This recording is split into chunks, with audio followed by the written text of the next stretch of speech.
What's up, bookworms? I got another post from the past for you guys here today. And in January of 2023, I finished 3 Days in Moscow by Baier. And this is what I had to say on my Facebook account about 3 Days in Moscow when I finished it in January of 2023. I finished 3 Days in Moscow on Thursday afternoon before I went to work, and I have to give this one a 10 out of 10. I've asked dozens of people in their mid 50s and older who the best president in their lifetime has been, and the consensus has been number one, Ronald Reagan, number two, Richard Nixon. All of them said Reagan was the best by far. After reading this book, I now understand more about why Reagan was such a great president and orator.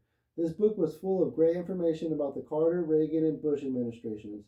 Not a lot of people know that Reagan was in constant communication with Nixon and always asking his advice on certain issues. Many political historians agree that Nixon had the best grasp of world politics, and he was very influential in Reagan's handling of Gorbachev and the Soviet Union. Definitely a must read. Next, I'm going to start The Long Road Home. So in January of 2023, I gave 3 Days in Moscow a 10 out of 10, and I'm going to leave this book at 10 out of 10. Most of Bret Baier's books that I've read have been 10s. I can't think of any book off the top of my head that he's written that I've given less than a 10 because I absolutely love his writing style and love what he brings to the table as a historian and nonfiction author. And 3 Days in Moscow was just one of those books that is top notch if you love American history. This book, like I said, it had really good information on the different administrations, such as Carter's, Reagan's, and Bush's.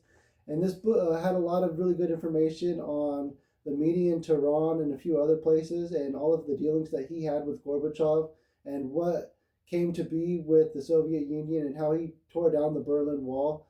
And this book is definitely top notch if you love history. And I highly recommend 3 Days in Moscow if you haven't gotten to it yet. Definitely that 10-star rating.